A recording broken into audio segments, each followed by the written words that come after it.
Esse estudo, ele foi o primeiro estudo no mundo a investigar um psicodélico clássico.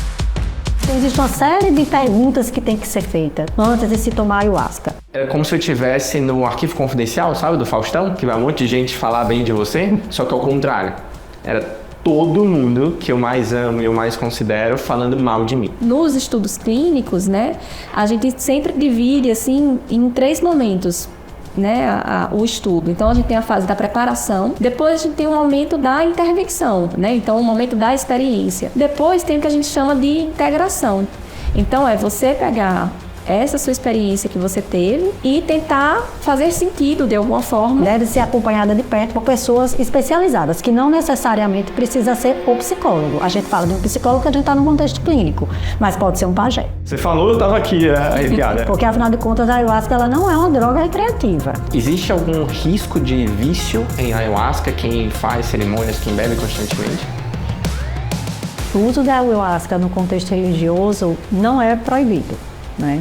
Ele não é crime, então as pessoas podem se sentir confortáveis, caso tenham interesse, de buscar sem ter nenhum medo de que está infringindo nenhuma lei. E as pessoas muitas vezes colocam a ayahuasca como uma causa, né? Eu tomei ayahuasca e por causa disso eu tive esses problemas. Não existem dúvidas hoje em dia que realmente ela pode ser um remédio.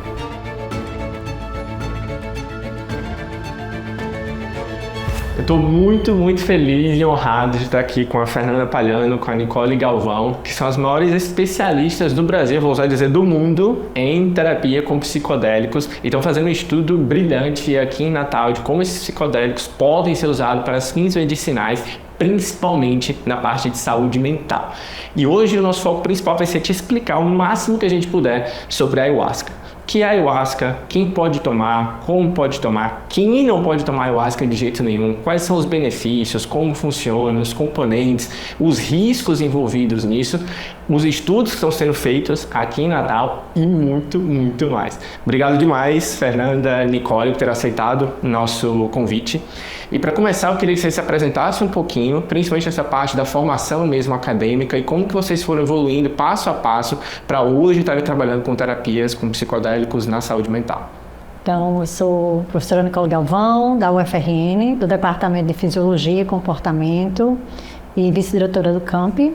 O CAMP é o Centro Avançado de Medicina Psicodélicas, uma iniciativa liderada pelo professor Draulio, que hoje não pode estar aqui com a gente, e que é uma iniciativa que abraça diversos pesquisadores, profissionais da área de saúde, que tem um único objetivo, que é estudar os psicodélicos para sua aplicação na saúde mental, em tratamentos na saúde mental.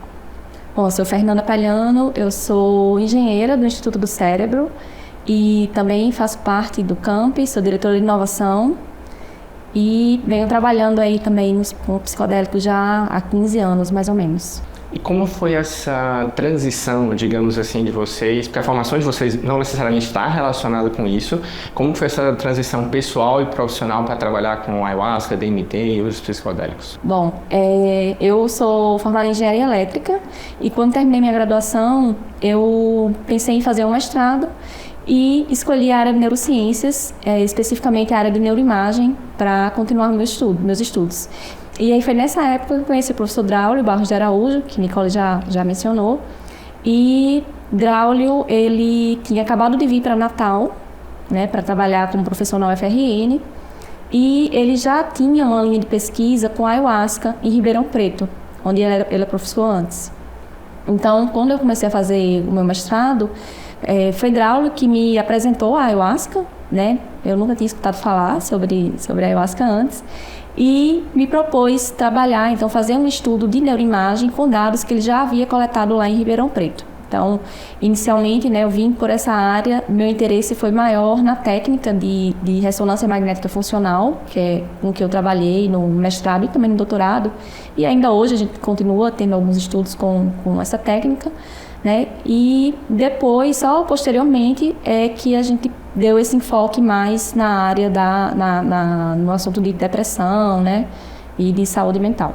Eu sou bióloga de formação, de graduação, mas minha pós-graduação é em psicobiologia, que é uma área que você já faz a integração de toda essa parte biológica com a psicologia.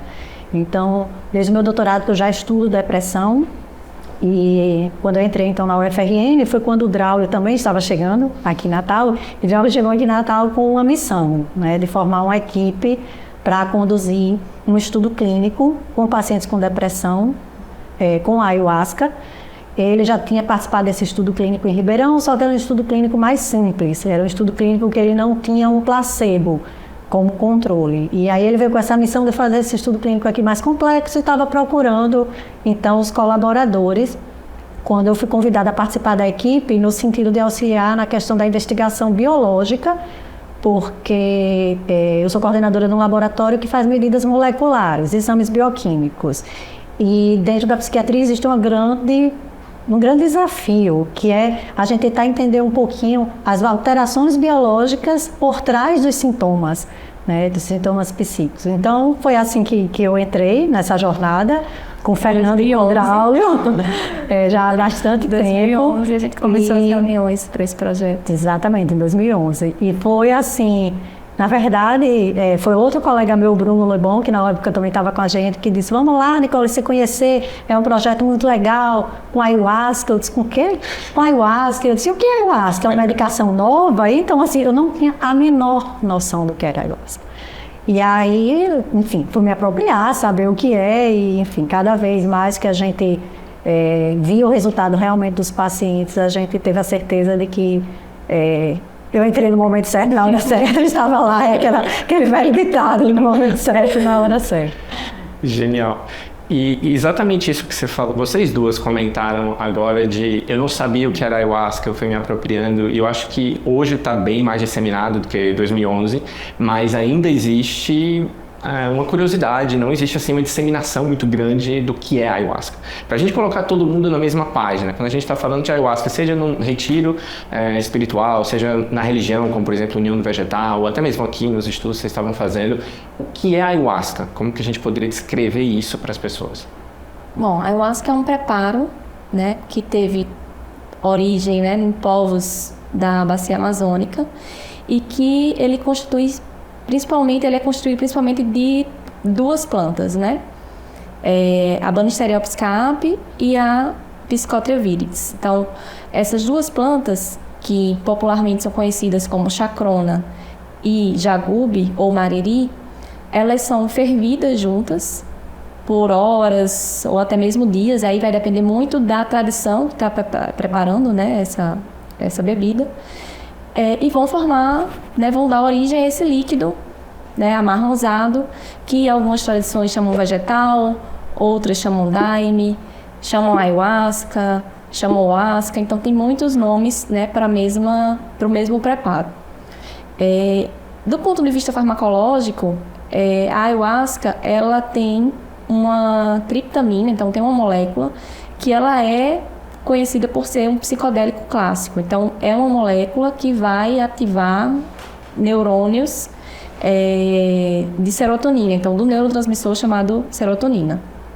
Uma curiosidade é que essa molécula, né, então a NN-dimetiltriptamina, ela, quando ingerida oralmente, ela não provoca efeitos, tá? Porque a gente tem no nosso trato gastrointestinal algumas enzimas que vão inibir, né, que vão degradar essa molécula e vão impedir que ela tenha uma ação no sistema nervoso central. Por outro lado, né, então como eu falei, a ayahuasca ela tem dois componentes, né? A chacrona, que vai conter a DMT, e o cipó, né, o jagube ou mariri, que vai conter beta-carbolinas. Essas beta-carbolinas, elas são inibidores dessa enzima que a gente tem, a monoaminoxidase. Então, de maneira aí, né, que ninguém sabe muito bem, não, na verdade ninguém sabe como é que se chegou a essa combinação, né? Até Draulio tem um número que ele sempre menciona nas palestras, que agora eu não vou saber dizer, mas enfim, a probabilidade de você pegar, né, com a variedade e a diversidade de plantas que se tem na Amazônia, de você conseguir chegar nessa combinação é a mesma de você acertar uma estrela no... Tem que olhar qual é a probabilidade. Todo mundo acertar na Mega Sena. Então, é muito, muito improvável, mas é essa combinação que faz com que, então, quando ingeridas juntas, né? Então, essa beta-carbolina, ela vai, né, impedir a ação da enzima, protegendo a DMT de ser degradada, e aí ela consegue, né, ter os efeitos no sistema nervoso central. Então, isso aí é a ayahuasca. Claro que tem variações, então tem algumas tradições que vão usar outra, em vez da DMT, vai usar outra planta. Mas, no geral, quando a gente fala de ayahuasca, é DMT mais inibidores da monoaminoxidase.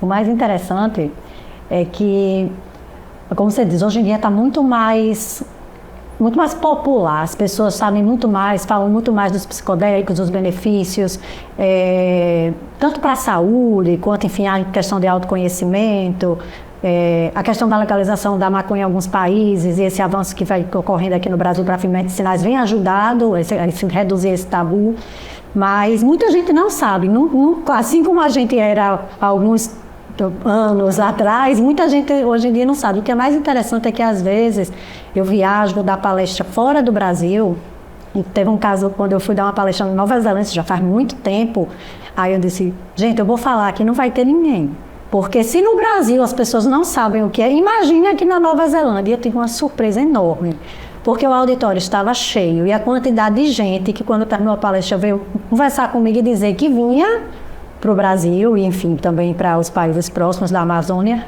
para poder ter esse conhecimento. E aí eles têm a percepção, muitas vezes fora do Brasil, quando eu vou dar essas palestras, as pessoas vêm conversar, que aqui no Brasil todo mundo sabe o que é e usa ayahuasca. E a gente que vive a realidade sabemos o quanto existe realmente essa falta de informação do que é os benefícios e os riscos também, né? Porque assim como qualquer substância, né, tem os benefícios, mas existem também os riscos associados ao uso. Perfeito. E quando eu estava pesquisando também sobre a ayahuasca, antes de tomar pela primeira vez, uma das manchetes que eu mais via nos jornais era droga ou remédio, né? Psicodélico ou remédio. Como que... Era muito essa dicotomia, né? Hoje, como que vocês tratam a ayahuasca? Em que categoria vocês colocariam? Olha, eu não ia colocar numa categoria única. Eu acho que depende muito do receptor, né? Ela pode ser um remédio, mas ela pode também levar um prejuízo seríssimo para o indivíduo. Então, depende de quem está recebendo. Aquela pessoa tem condições de receber em termos de saúde física e mental, né? Está preparada, está no ambiente adequado, um ambiente controlado, está seguro, né? Sabe o que tem dentro daquela preparação, é a ayahuasca mesmo, com quem você está recebendo. Então, a gente tem que ter a gente tem que pensar em tudo isso para eu poder dizer a você se é ou não um remédio ou uma droga. Mas, assim, não existem dúvidas hoje em dia que realmente ela pode ser um remédio, né? E pode ser um remédio para pessoas que estão num estado, assim, de doença, de tristeza, né, de sintomas muito graves, que já passaram, principalmente a gente trabalha com a saúde mental, passaram por diversos tipos de tratamento, que não tiveram resposta e que a gente vê realmente aquele paciente voltando a ter vida. É você conseguir ressignificar a sua vida e conseguir voltar a ter esperança e viver novamente. Então, para algumas pessoas é muito importante. Mas falando, né, especificamente de casos em que são contraindicados, né, então no sentido que Nicole falou, de que algumas pessoas, né, não têm a indicação de tomar, no geral o que a gente diz para a ayahuasca ou para outras substâncias psicodélicas também, é que pessoas que têm esquizofrenia, algum caso de psicose próprio ou até mesmo na família, né, em familiares diretos, assim, devem evitar. Tem transtorno bipolar. Transtorno bipolar, atualmente, já existem algumas pesquisas que mostram que alguns psicodélicos já estão sendo testados para essa condição de um tipo específico de transtorno bipolar, né, mas também não são todos os casos. Então, eu diria que se a pessoa tem algum sintoma ou desconfia que tem, né, algum sintoma, ou sabe que a mãe, o pai, né, tem, né, já teve algum sintoma de psicose ou de esquizofrenia, ou tem um outro histórico, assim, acho que é importante, né, se informar com algum médico, né, antes de tomar, né, e os estudos, né, então quando a gente faz os estudos, a gente sempre faz uma triagem muito meticulosa dos pacientes, né. Então, o estudo, ele não é um caso real, né? A gente seleciona os pacientes porque a gente precisa que os pacientes eles sejam parecidos para a gente poder ter alguma conclusão ali a respeito do que a gente está estudando. E nessas triagens a gente sempre exclui participantes com essas doenças, né? Então fica aí essa lista de contraindicações. E também um pouco a questão da doença cardiovascular descompensada. Sim. Também deve se evitar alguns tipos de medicação, né? Existem alguns tipos de antidepressivos mais antigos que também deve se evitar, completamente não recomendado tomar junto com a ayahuasca. Então existe uma série de perguntas que tem que ser feita antes de se tomar ayahuasca. E no ambiente controlado, clínico, hospitalar, terapêutico que a gente trabalha dentro da pesquisa, isso para a gente é muito tranquilo, como a Fernanda falou, se passa por uma triagem. Mas essa não é a realidade da população. A população ela vai a centros, né, religiosos, mas a maior parte desses centros religiosos, principalmente os mais tradicionais, eles têm também um cuidado muito grande, não só os das cidades, os centros religiosos das cidades, mas também na floresta. Os pajés têm um cuidado muito grande de estar observando todos esses critérios para que uma pessoa que não possa realmente faça uso da ayahuasca e tenha algumas repercussões negativas, como a gente às vezes escuta falar, não é? Enfim, então precisa ter um cuidado. Exato. Isso, até mesmo com o nosso vídeo, com vários vídeos, várias entrevistas que estão dando, cada vez mais está se popularizando. Tem até o próprio documentário na Netflix, que é a Indústria da Cura, tem um episódio sobre a ayahuasca, que o Traulio representa o Brasil lá no episódio. E nesse episódio eles mostram os benefícios da ayahuasca, mostram também pessoas tendo sérios problemas com a ayahuasca lá. E quanto mais se dissemina, mais pessoas vão saber, vão ficar curiosas, não só sobre, mas também para querer tomar, querer experimentar, etc. E vocês falaram muito bem agora qual grupo, né, de risco não deveria tomar, mas também o ambiente onde essa pessoa toma. Eu, por exemplo, tomei na Amazônia peruana, dentro da selva, com um xamã local. Mas tem gente que toma em casa, tem gente que... lá em Iquitos, por exemplo, no Peru, você consegue comprar no mercado a ayahuasca. Mas será que é o componente certo? Então, onde você toma e como você toma tem uma influência grande também, fora esses outros grupos de risco que vocês já mencionaram? Tem. Hoje em dia está muito claro, dentro do contexto de pesquisa, que a gente tem o que a gente chama de setting. Tanto importa o que está fora no ambiente, quanto o que está dentro da pessoa que está utilizando o psicodélico, que inclui a ayahuasca.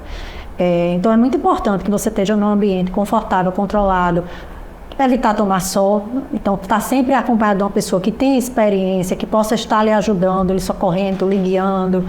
E para a questão no contexto clínico, a gente entende hoje em dia que um suporte psicológico também é muito importante para que traga também, que trabalhe melhor todas as questões que vão surgir junto ao paciente. Então, sim, a questão do contexto ambiental, ele é muito importante. E além, assim, nesse contexto, né, além da gente pensar nessas questões, acho que são importantes, você falou, tomar em casa sozinho, também a questão da segurança, né? Elas são substâncias seguras, mas sempre é bom, né, ter alguém perto, alguém que possa lhe dar alguma assistência. E pensando no contexto também, por exemplo, tem outras coisas do contexto que influenciam, como a música, né?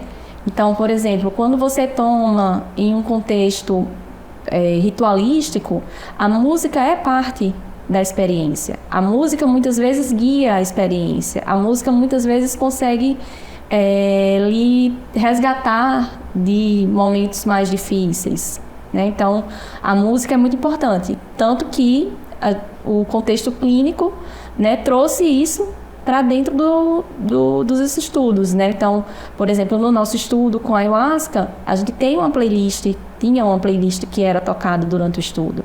Nos nossos novos estudos agora com o DMT, a gente teve música que foi composta especialmente para o estudo, né? Nos estudos com cetamina, a gente também tem várias, né, as músicas ali do estudo. Então, a gente sabe que o ambiente, né, importa bastante também na experiência. Isso, na minha experiência pessoal, impactou muito, porque quando eu estava pesquisando, né, onde tomar ayahuasca, eu via muitos desses retiros no Peru, na Costa Rica, até mesmo aqui no Brasil, nos Estados Unidos, como tem no vídeo da Netflix, e a maioria deles é com muita gente. ao lado, né? E eu ficava pensando que aquilo poderia me influenciar negativamente. E eu escolhi fazer uma cerimônia privada, então estava eu, minha esposa, então ela estava lá, e o xamã e o assistente dele. Então era só a gente, ambiente extremamente controlado. Mas a música, até hoje, isso vai fazer uns 3 meses, eu acho, até hoje eu tô aqui e vem flashes dele cantando. Ele ficava, Pedrito, Pedrito, toma medicina. E até hoje fica isso na minha cabeça. E nos momentos que eu tava, que é comum você vomitar, já a gente vai falar melhor sobre isso, mas quando eu vomitava, ele mudava a música para que a música acompanhasse o que estava acontecendo comigo. Era muito louco. Aí quando eu vomitava, ele falava, aceita a medicina. E aí ele mudava para eu aceitar aquela... Você falou, eu estava aqui arrepiado. É muito interessante isso. E voltando um pouco para os grupos de risco, digamos assim, porque pesquisando também para tomar, eu vi muitos vídeos das pessoas falando, eu tive pensamentos de... acabar com a minha vida, digamos assim, ou teve gente que teve surto, teve gente que realmente chegou a falecer. A ayahuasca, e as pessoas muitas vezes colocam a ayahuasca como uma causa, né? Eu tomei a ayahuasca e por causa disso eu tive esses problemas. É mais como uma consequência, como vocês estão falando, né? Esse grupo de risco não deveria tomar. Então, só para deixar mais claro essa questão também de que não é porque eu tomei que aconteceu especificamente por causa disso, mas porque eu tinha outras coisas acontecendo? Eu acredito que pode ser as duas questões. Você pode estar exacerbando algum sintoma prévio e que não fosse ideal de estar sendo aplicada essa substância para aquela determinada pessoa, como a gente já conversou, por causa dos fatores de risco, mas às vezes não. A pessoa pode tomar, não tem fatores de risco, mas mesmo assim ela não tem uma experiência muito agradável, né? Porque afinal de contas a ayahuasca ela não é uma droga recreativa, né? Quem está tomando vai pensar que vai tomar ayahuasca porque acha que vai ficar assim feliz, alegre, pode acontecer, mas pode vir muita coisa difícil. E por isso que é importante que você esteja num lugar que se sinta seguro, que tem alguma pessoa que possa lhe dar apoio, e principalmente no contexto da gente, no contexto de tratamento, que tenha essa questão do suporte psicológico para poder trabalhar toda essa dificuldade, esses sentimentos difíceis, trauma algumas vezes que voltam, sentimentos que a pessoa não consegue lidar bem. Então, é uma questão muito importante e que deve ser acompanhada de perto por pessoas especializadas, que não necessariamente precisa ser o psicólogo. A gente fala de um psicólogo que a gente está no contexto clínico, mas pode ser um pajé. E eu acho que o que Nicole está dizendo é que não também o que acontece não está restrito à cerimônia e aos efeitos que a gente chama de agudos, que são essas horas que vão passar ali enquanto você bebeu a ayahuasca. Então, depois ali de 20, 30 minutos, você vai começar a sentir várias mudanças, né? Mudanças no seu corpo, mudanças na maneira como você vê, como você escuta, como você percebe o ambiente, a passagem do tempo, enfim. Várias mudanças ali vão acontecendo. Geralmente, aí, esses efeitos vão durar 4, 5 horas. Depois, eles vão diminuir. Mas o que acontece, né, dentro da cerimônia, então, de memórias ou de insights ou, né, de momentos difíceis que você passou, você vai carregar ali para o dia seguinte, para os dias que se seguem. Você está carregando. Você continua carregando aquilo ali. Então, é importante também que não só o momento da cerimônia, mas o depois também seja um período em que você tenha atenção.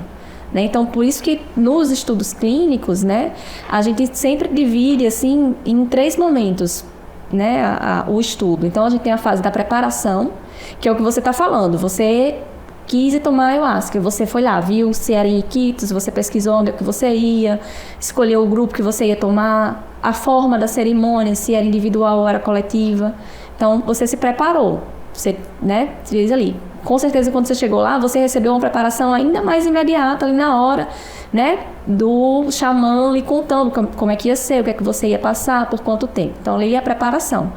A gente faz a mesma coisa nos estudos clínicos. Depois, a gente tem o momento da intervenção, né, então, o momento da experiência, que aí vai ser esse tempo que vai durar aí entre 4, 5 horas, 6 horas, enfim. Vai ser esse tempo que tem uma duração limitada. Depois, tem o que a gente chama de integração. Então, é você pegar essa sua experiência que você teve e tentar fazer sentido de alguma forma, né, daquilo ali. Então, muitas vezes, essa dificuldade, o que você falou, então, da pessoa ter alguma questão e tal, às vezes ela não tinha uma questão prévia, mas surgiu alguma questão durante a cerimônia e ela teve que lidar com aquilo ali depois. E muitas vezes esse lidar depois é difícil. Então, muitas vezes ela não tem um suporte, né? Então, para que aquilo ali seja acolhido da melhor maneira. Então, acho que, voltando para o seu questionamento inicial, né, se é uma coisa que tem um grupo de risco que ali, né, por conta daquilo que já existia, a pessoa teve algum prejuízo, eu acho que não necessariamente. Pode ser uma coisa nova, né, e que você depois não consiga trabalhar bem, ou que fique alguma questão que você tenha que lidar no pós-sessão. Eu consigo me correlacionar perfeitamente com isso, porque minha cerimônia, para mim, eu fiz uma vez, ela foi mágica, mas ao mesmo tempo ela foi muito dura. Ela foi muito difícil, porque eu tive vários momentos ali no começo, por exemplo, que foi um momento... Começou a fazer efeito, quando eu abri o olho eu tinha umas miragens, eu fechava o olho, eram outras miragens, mas eu não conseguia, apesar de eu estar lúcido e presente, eu não conseguia não ver o que estava ali. E aí, era como se eu estivesse no arquivo confidencial, sabe, do Faustão, que vai um monte de gente falar bem de você, só que ao contrário. Era todo mundo que eu mais amo e eu mais considero falando mal de mim. Tipo, os meus maiores traumas, as coisas que mais me dão gatilho, todo mundo. E aí começou a me dar um desespero. Cara, eu não quero mais ver isso, eu não quero. Só que você não tem esse controle, né? Passa essa e vem outra imagem. Você não tem esse controle.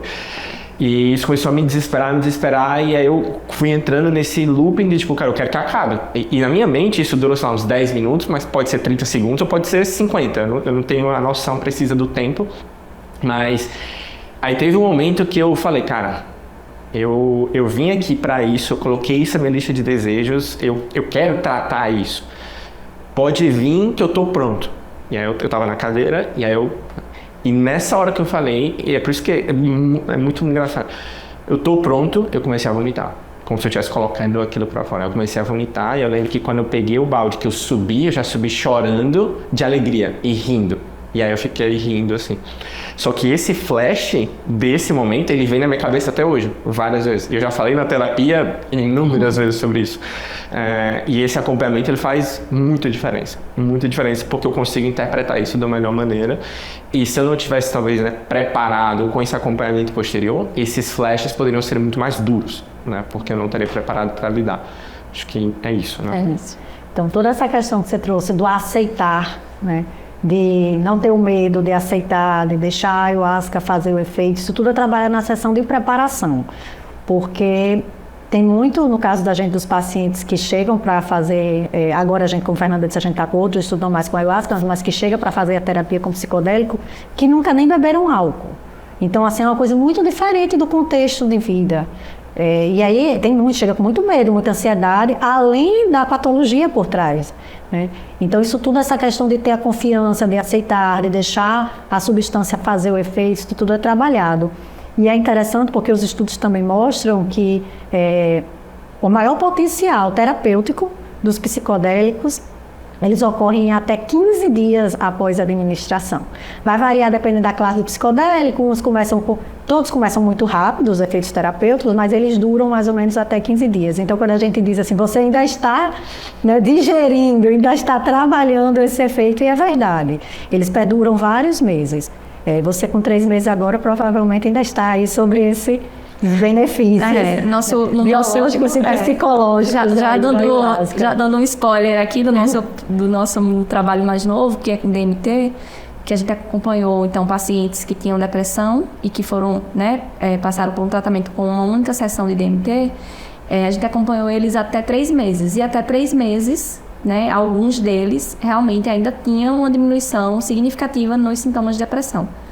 Então tem realmente apesar de ser uma experiência única, né, pontual ali naquele dia, os efeitos eles podem durar aí por meses até.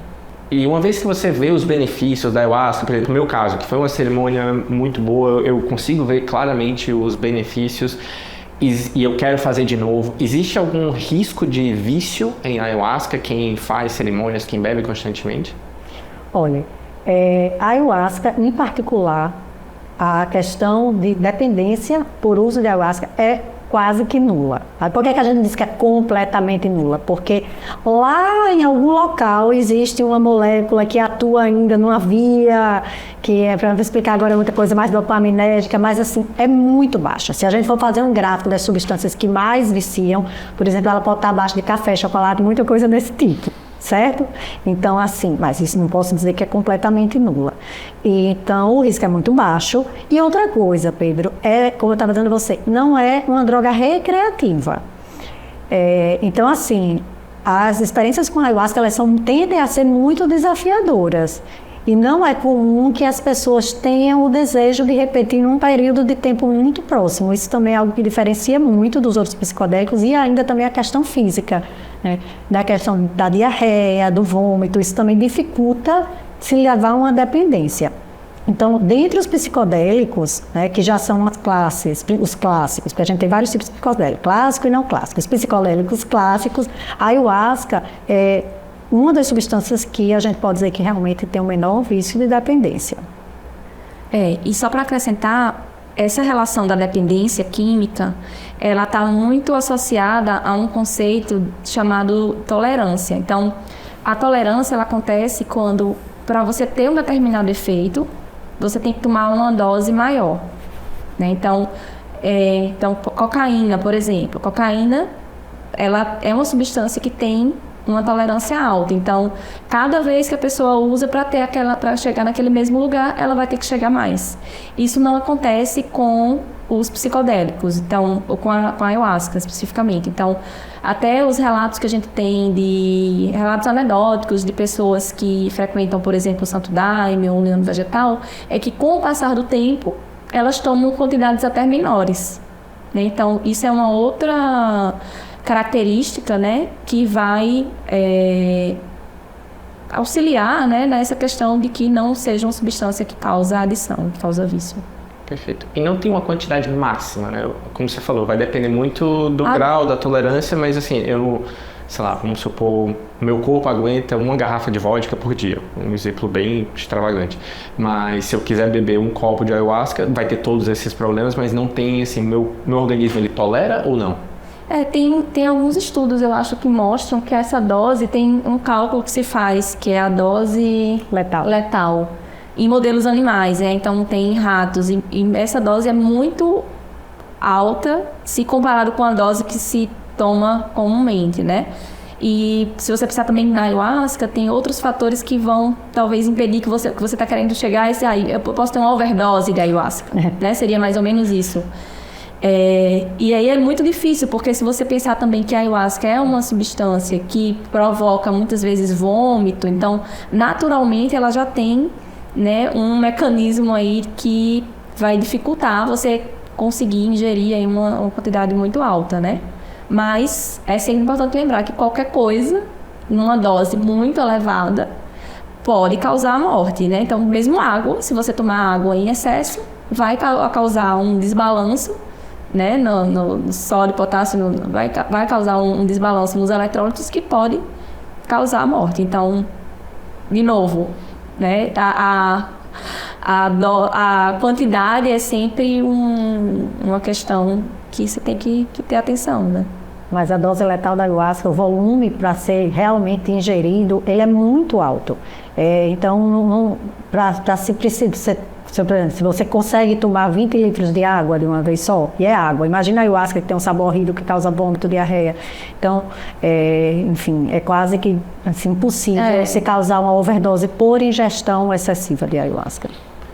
E o preparo da ayahuasca que vocês estavam conduzindo aqui nos estudos, e esses preparos que você tem, que você mencionou, União Vegetal, Santo Daime, ou até mesmo nesse retiro que eu fiz no Peru, tem alguma diferença de como é preparado lá e como eu bebi, ou como as pessoas bebem aqui, ou é mais ou menos igual?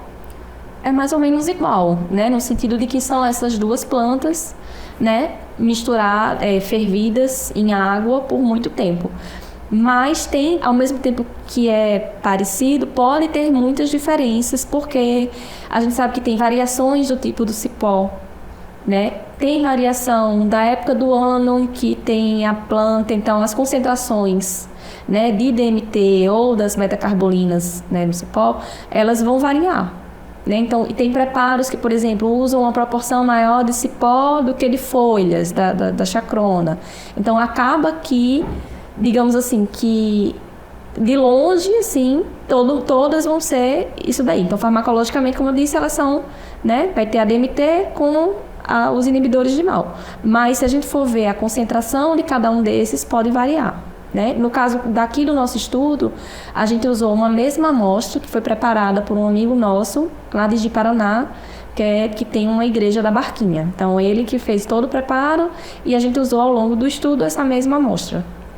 E o mais interessante é que a gente dosou essa amostra para saber se os componentes estavam estáveis ao longo do tempo e mostrou que sim, que fica estável. Então, é uma formulação, né, que apesar de não estar armazenado, não ter nenhuma fabricação especial industrializada, ela tem uma estabilidade muito alta, porque dura bastante tempo. Perfeito. Anos. Eu acho que a gente já abordou um pouquinho disso, mas só para enfatizar, porque a gente falou um pouquinho de como funciona, quais são os efeitos, eu citei um pouco da minha cerimônia, mas vamos supor que alguém que está assistindo decide tomar. Como que eu escolho onde tomar? Quais são os cuidados que eu devo ter ao escolher esse local, né? A gente já falou do xamã, se é uma cerimônia privada ou não, mas quais seriam os principais pontos que vocês recomendariam ou deixariam em destaque? Primeiro, eu gostaria de destacar que o uso da ayahuasca no contexto religioso não é proibido, né? Ele não é crime, então as pessoas podem se sentir confortáveis, caso tenham interesse, de buscar sem ter nenhum medo de que está infringindo nenhuma lei. Então, dentro do Brasil e agora em alguns outros países, com esse movimento de avanço dos psicodélicos, do entendimento, né, dessa parte positiva dos psicodélicos, isso vem se avançando também em outros países, então pode ficar tranquilo que dentro do contexto religioso está legal. Agora, que contexto religioso é esse? Né? Então, a gente tem algumas igrejas que são mais tradicionais, e temos umas formações mais jovens, mais novas, que não quer dizer que porque sejam mais novas, elas não sejam responsáveis. Então, tem que se avaliar bem se existe uma autorização, se a pessoa que está fazendo a cerimônia, se ela tem experiência, se é um local que, se você precisar de alguma ajuda, as pessoas vão ter condições de lhe socorrer, se tem alguém da área médica próximo, por exemplo, fazendo parte, se for uma questão de um ambiente de grupo. Enfim, são alguns cuidados que se deve ter, e principalmente perceber se aquele ambiente que está lhe acolhendo está investigando se você pode receber, né? Então, se está fazendo o que a gente chama aqui para a gente dar a triagem do nosso screening, né? Que medicação você toma, quais são seus históricos familiares, sua condição de saúde física, mental, mais ou menos isso aí que eu recomendo. Perfeito. Para mim, eu acho que foi bem isso, porque vários locais que eu procurei não tinha essa triagem, já botava um sinal assim de alerta, né? Então, qualquer pessoa pode tomar, se qualquer pessoa pode tomar e eu estou em grupo, isso pode impactar muito na minha vivência, né? Porque pode alguém passar mal e aí eu vou ser impactado por isso, porque eu estou ali com aquela pessoa, né?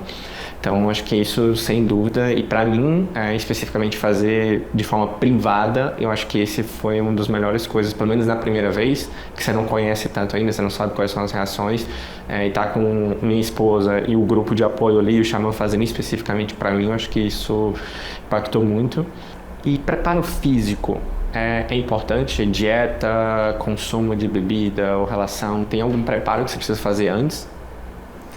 Acho que isso daí vai depender muito da tradição, né? No caso aqui do nosso contexto clínico, o que a gente tinha eram algumas medicações que não podiam ser usadas junto, né? Com a ayahuasca ou com a DMT. A gente não tinha nenhuma dieta específica, assim, mas a gente sabe que em cada tradição vão ter as dietas, vão ter as recomendações que tem a ver tanto com a tradição propriamente dita, como também com o fato de você preparar melhor o corpo, então se preparar, né, para receber a ayahuasca, mas acho que não... Porque tem muito essa questão das dietas, elas têm muito componente também espiritual, que a gente aqui dentro da parte de pesquisa, a gente não trabalha com esse componente. Mas como a ayahuasca, ela tem também essa questão de induzir o vômito e diarreia, então é interessante que por mais que você não queira não levar em consideração o componente espiritual, também não vá fazer uma sessão de ayahuasca com um churrasco, né? Comer um churrasco e fazer uma ayahuasca, não dá. Porque a gente ainda vai estar com aquele processo de digestão no estômago, o que não é legal, evitar alguns alimentos, né, derivados de leite, por exemplo, também que tem também os derivados de tiramina. De cantiramina, que aí leite, vinho. Vinho ou embutidos, né, presunto, são alimentos que podem ter uma interação com esses inibidores da monoxidase. Então, assim, apesar de não existir aquela dieta tradicional como existe dentro do contexto religioso, que algumas pessoas fazem dietas de relação sexual, dieta com restrição alimentar muito grande, às vezes de álcool, várias coisas a gente não pediu tão restrita assim, mas a gente orientava para que a pessoa fizesse uma alimentação um pouco mais saudável e mais leve, para que a gente não tivesse nenhum desconforto maior quando tivesse a administração da substância. Perfeito. O quanto o mental e o quanto eu acredito, eu sei que isso é meio filosófico, mas eu queria tentar abranger isso com dados, o quanto que a mentalidade da pessoa, você falou, né, que às vezes é uma pessoa que está mais ansiosa, que nunca viveu isso, e isso pode impactar. Por que eu pergunto? Quando eu fui fazer, eu fiz uma lista de desejos ali, que eu vi muita gente falando, tipo, você tem que ir com uma intenção, e eu falei, eu queria fazer com uma intenção, eu não fui fazer recreativo, né, tipo, eu quero, sei lá, ficar louco, eu fui com um propósito. E eu só me dei conta que a minha sessão, ela foi exatamente o que eu coloquei na minha lista no final. Porque eu tava com uma dor nas costas terrível, e aí eu coloquei na minha última coisa, tipo, me livrar dessa dor nas costas. E passou toda a cerimônia, teve esses acontecimentos que eu listei alguns aqui para vocês. E aí no final eu decidi sair da cadeira que eu estava sentado e eu fui me deitar perto de onde minha esposa estava lá.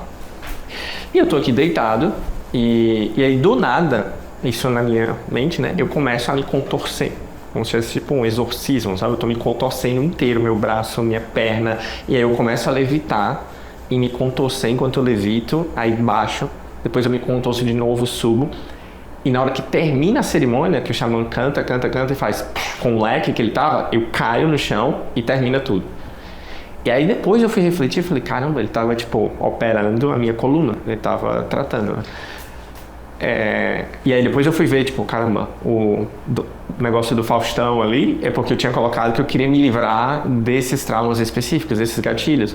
Aí teve uma outra que durante o processo era como se estivessem operando meu cérebro, e eles abriam, e eu ouvindo, abrindo, e aí eles falavam, você tem essa memória, e agora a gente vai trocar essa memória por essa outra memória. Você está falando que você tem esse problema, agora você tem essa. E eu ia na terapia até, ela me perguntava, meu terapeuta, quem eram essas vozes, por que você estava ouvindo, quem é que estava te operando, então, por isso que é importante esse contexto depois, mas enfim, para amarrar tudo, o quanto o mental ele pode influenciar, porque eu coloquei isso, eu vivi isso, eu vi aquilo. Se eu venho com essa intenção, mesmo no contexto clínico, muda algo ou não?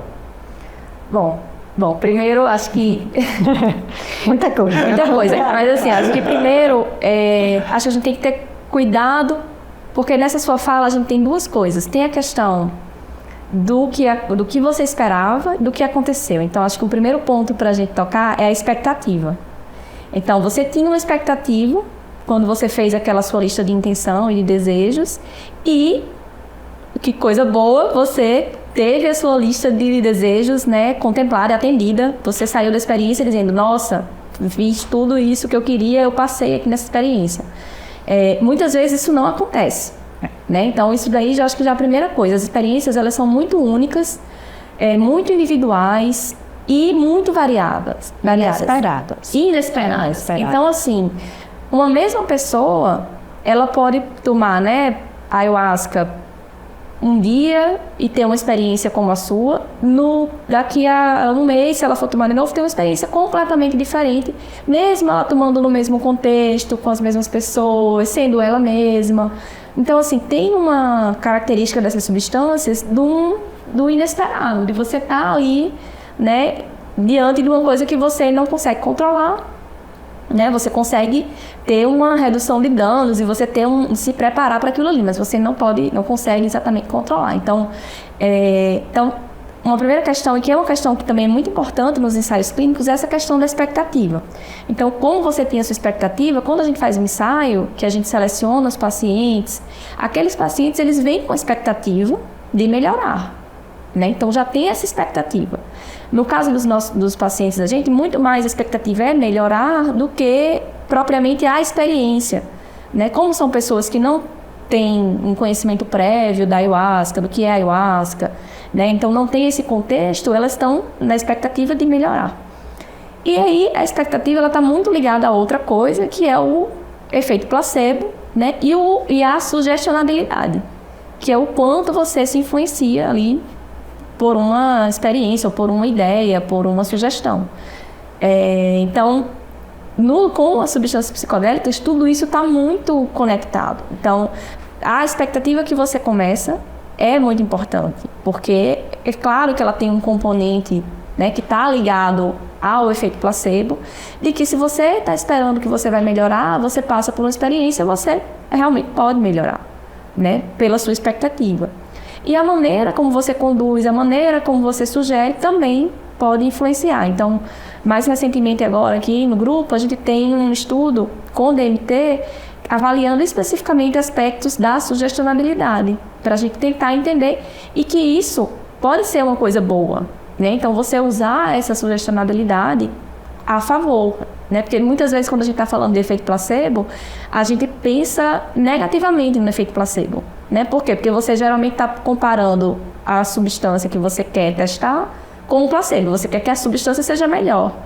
Mas, de maneira geral, o efeito placebo é um efeito muito bom, né? Porque é isso, você está usando a expectativa da pessoa e a sugestionabilidade, né, em prol ali de um potencial terapêutico. Então, voltando assim, resumindo, as experiências são muito individuais, o contexto, né, ambiental é importante e o contexto mental também. Então, claro que o que você pensa, da maneira como você pensa, né, como você está indo ali para aquela experiência, né, o quão aberto você está para aquela experiência, né, o quão você está disposto a se deixar levar, né, a perder, de certa maneira, o controle.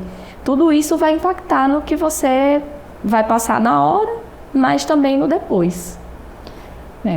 E ninguém vai para uma sessão de ayahuasca pensando assim, eu quero reviver um trauma, né? Isso. Eu quero encontrar com o meu abusador, ou encontrar com o meu filho que faleceu. Não, é a melhora. Seu checklist, né, é a melhora. Então, muitas vezes o que você imagina, o que você quer, não é nem perto do que acontece na sessão.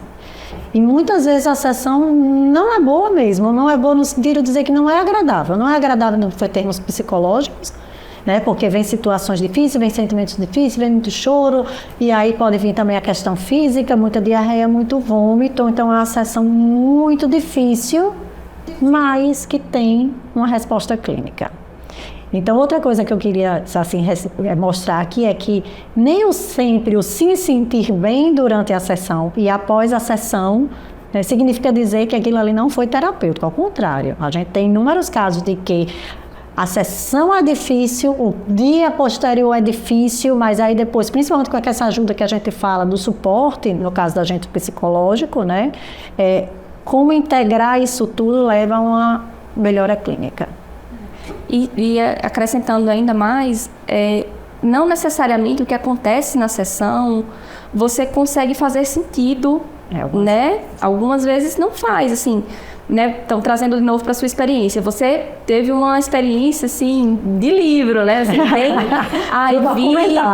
pro documentário. Então, você foi lá, conseguiu ver as pessoas que você amava falando de você, lhe dando um feedback que não era positivo, mas que você depois entendeu aquilo ali e tal.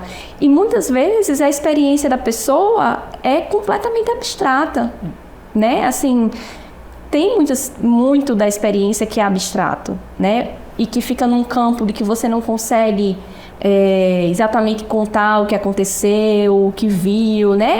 É uma característica desse tipo de experiência com substâncias psicodélicas.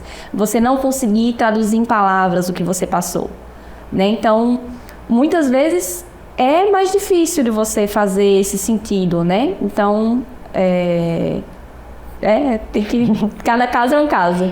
Total, eu concordo muito, assim, porque das 3, 4 horas que eu fiquei ali, esses são os momentos que mais me chamaram a atenção, né? O do arquivo confidencial, da operação e o final ali, mas tiveram vários outros flashes que eu não consigo conectar, não consigo entender direito, mas ainda assim é o que eu falei, esse efeito terapêutico para mim, ele é muito claro. Eu já faço terapia há muitos anos, esses mesmos traumas eu trato na terapia há muitos anos, e é muito diferente, né? Você, entre aspas, vê alguma coisa acontecendo e você tá conversando e tá melhorando. E não sei se eu estou correto, mas a interpretação que eu fiz é que é como se fosse algo complementar. Não é que ali eu resolvi todos os problemas da minha vida e eu não preciso fazer mais nada. Não, eu continuo fazendo terapia, eu tenho que continuar meditando, fazendo exercício físico, as coisas que eu acredito que fazem bem para a minha saúde mental, mas não confundir, né? Que eu vou ali, coloco uma lista de desejos e tá tudo certo, resolvi minha vida. Isso, não é. Não é. É um facilitador, né? É um facilitador, talvez algo que impulsiona, que acelera, né? Traz uma... como tem as frases de pacientes nossos, uma sessão de ayahuasca vale por 1000 horas de terapia. Isso, Mas não substitui a terapia, né? Então, assim, é algo que é complementar e que, enfim... E é um valor diferente porque, como você falou, né? Então, muitas vezes você vê aquilo ali, né? Não é ninguém que está lhe mostrando, né? De alguma maneira você está vendo, né? E aí isso tem uma força muito maior, muitas vezes, do que a própria terapia, em que você está ali sendo guiado por uma pessoa naquele processo, e ali, de repente, na sessão com a ayahuasca, aquilo ali aparece, né? Então, a gente teve vários relatos, né, de pacientes que comparavam, né, essas duas experiências, a experiência da ayahuasca com a experiência de sessão de fazer terapia, ou de estar na sessão de terapia. Total. E tem uma frase famosa que em Deus nós acreditamos, todas as outras pessoas têm que nos trazer dados, né? E vocês, obviamente, trabalham com muito dados. A gente tem muito. Gostamos de dados.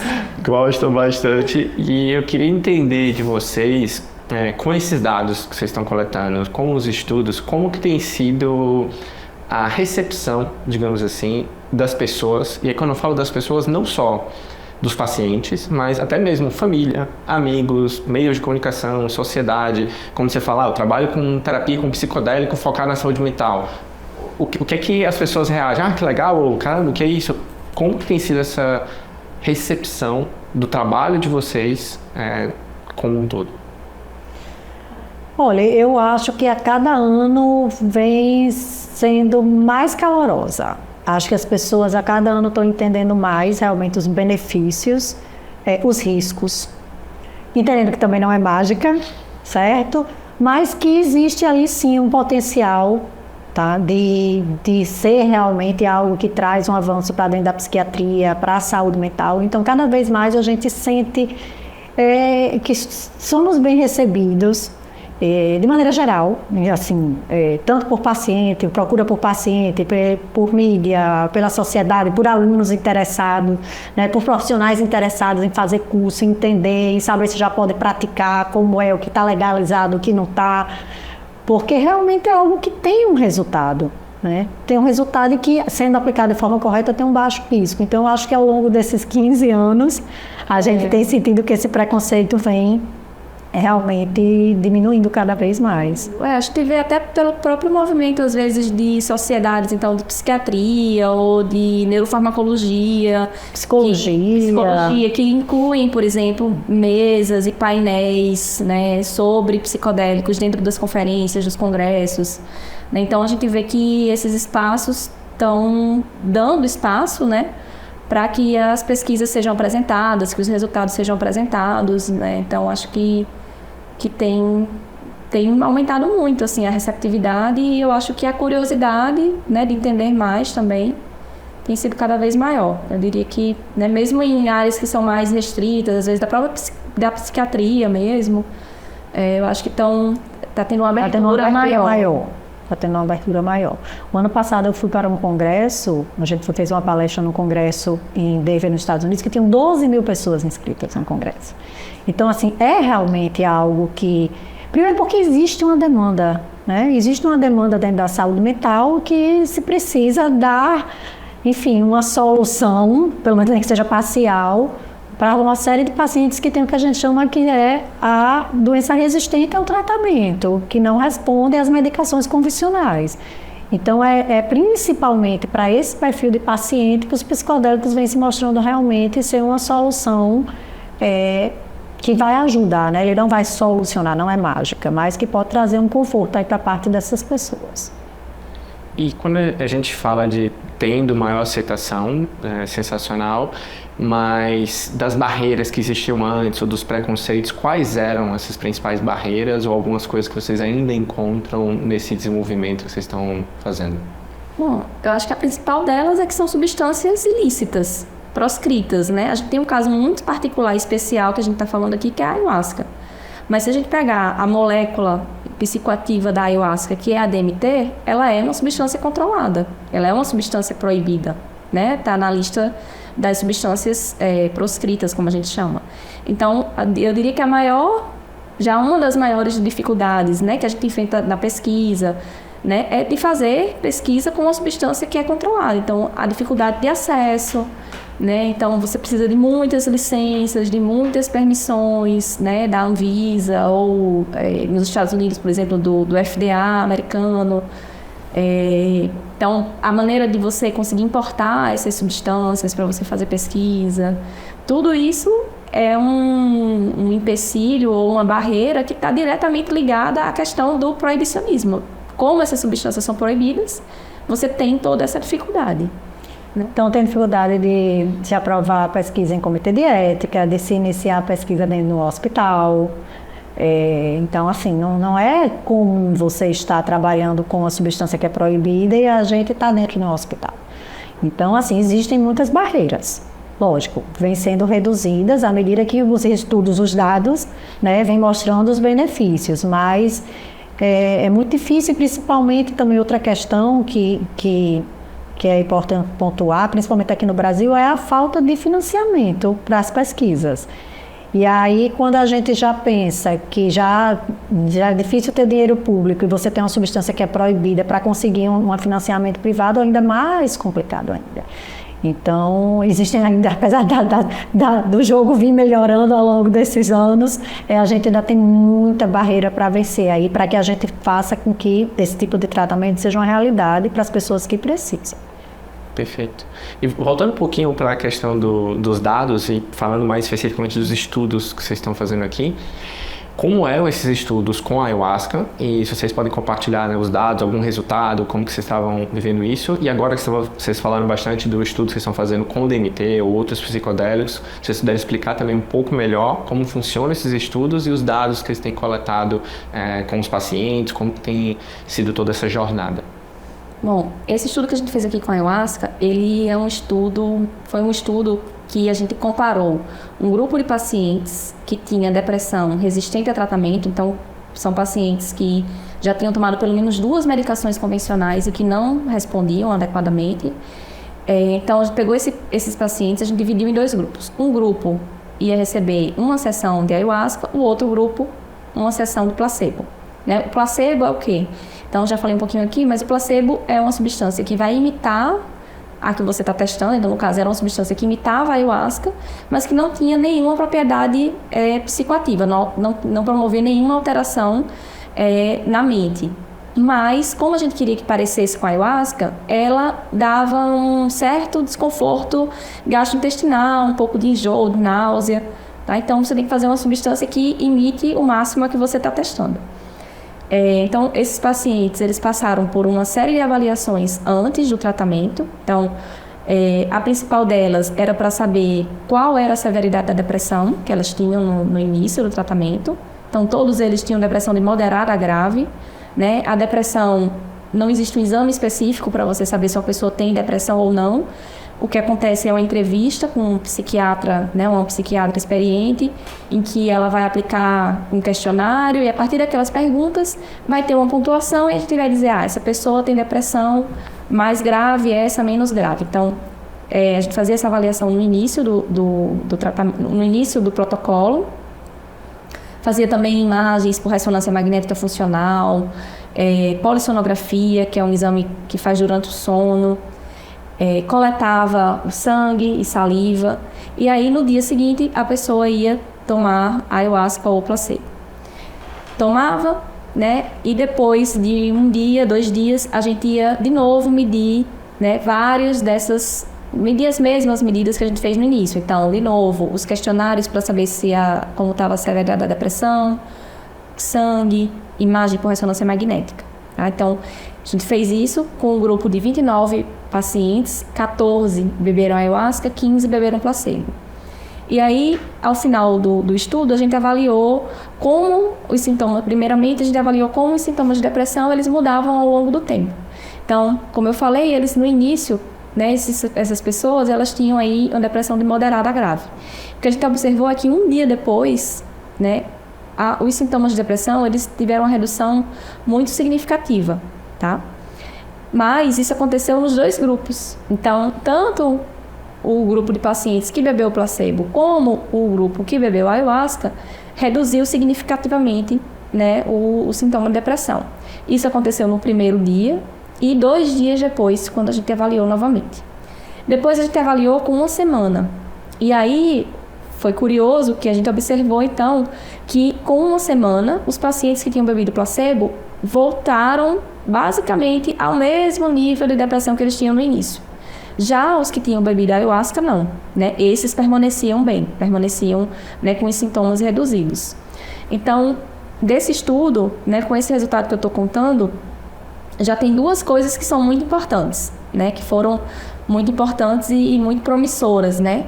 A primeira delas é que esses pacientes, eles tinham depressão, eles eram, né, tinham depressão resistente ao tratamento. Ou seja, eles não tinham melhorado com nada antes, né? Tinha paciente que tinha tomado assim, uma lista de remédio que cabia numa folha de caderno.